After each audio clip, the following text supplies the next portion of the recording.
Hi hello welcome back to my channel. ఈరోజు మనం దేవుని ముందు నైవేద్యం ఎంతసేపు ఉంచాలో తెలుసుకుందాం. మీకు నచ్చినట్టయితే ప్లీజ్ లైక్ చేయండి, షేర్ చేయండి, సబ్స్క్రైబ్ చేయండి మా ఛానల్ని. హిందూ మతంలో భగవంతునికి రోజు ఆరాధనకు ఎంతో ప్రాముఖ్యత ఉంది. నిత్యం పూజలు చేయడం వల్ల ఎంతో మేలు కలుగుతుందని భక్తులు విశ్వసిస్తారు. అయితే నియమానుసారంగా పూజలు చేసినప్పుడు మాత్రమే భగవంతుని అనుగ్రహం, సానుకూలత లభిస్తాయి. మంత్రోచ్చారణ పఠనం మొదలుకొని నైవేద్యం సమర్పణ వరకు అన్నీ సరిగ్గా చేస్తేనే మనం భగవంతుని కృపను సొంతం చేసుకోగలుగుతాము. అలాగే భగవంతుడికి నైవేద్యాన్ని సరిగ్గా సమర్పిస్తేనే భగవంతుడు సంతోషిస్తాడు. అయితే మనలో చాలామందికి భగవంతుడికి నైవేద్యం సమర్పించే విషయంలో అనేక అనుమానాలు ఉన్నాయి.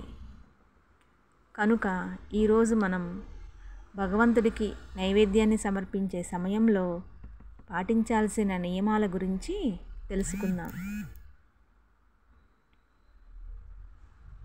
భగవంతుడికి నైవేద్యాన్ని పెట్టే సమయంలో నైవేద్య మంత్రం పఠించడం చాలా అవసరం.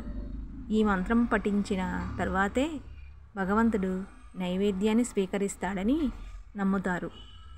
అలాగే భగవంతుడి ముందు నైవేద్యాన్ని ఎంత సమయం ఉంచుతున్నామో చూసుకోవడం కూడా చాలా ముఖ్యం.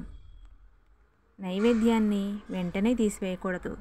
అలాగని ఎక్కువ సమయం పూజ గదిలో ఉంచకూడదు. నైవేద్యాన్ని సమర్పించిన తరువాత 5 నిమిషాల పాటు ఉంచడం మంచిది. 5 నిమిషాల తరువాత నైవేద్యాన్ని తీసుకొని అందరికీ ప్రసాదంగా పంచిపెట్టాలి. అలాగే నైవేద్యాన్ని ఏ పాత్రలో సమర్పిస్తున్నామో కూడా చూసుకోవడం ముఖ్యం. బంగారం, వెండి, రాగి, ఇత్తడి, మట్టి పాత్రలలో మాత్రమే నైవేద్యాన్ని సమర్పించాలి. పాత్ర యొక్క లోహం స్వచ్ఛంగా ఉండాలి. అల్యూమినియం, ఇనుము, ఉక్కు, ప్లాస్టిక్, గాజు పాత్రలలో నైవేద్యాన్ని సమర్పించడం మంచిది కాదు. అలాగే భగవంతుడికి సమర్పించిన నైవేద్యాన్ని ఎక్కువ మందికి పంచిపెట్టడం మంచిది. అలాగే నైవేద్యాన్ని తయారు చేసేటప్పుడు శుభ్రంగా, సాత్వికంగా తయారు చేయాలని గుర్తుంచుకోవాలి. ఇలా తగిన నియమాలు పాటిస్తూ నైవేద్యాన్ని సమర్పించడం వల్ల భగవంతుడు మన కోరికలన్నింటినీ తప్పకుండా తీరుస్తాడు. భగవంతుడి కృప మనపై ఎల్లప్పుడూ ఉంటుంది. తెలుసుకున్నారు కదా, దేవుని ముందు నైవేద్యం ఎంతసేపు ఉంచాలి, ఎలా చేయాలి అనే విషయాలను. మీకు నచ్చినట్టయితే ప్లీజ్ లైక్ చేయండి, షేర్ చేయండి, సబ్స్క్రైబ్ చేయండి మా ఛానల్ని. Thank you.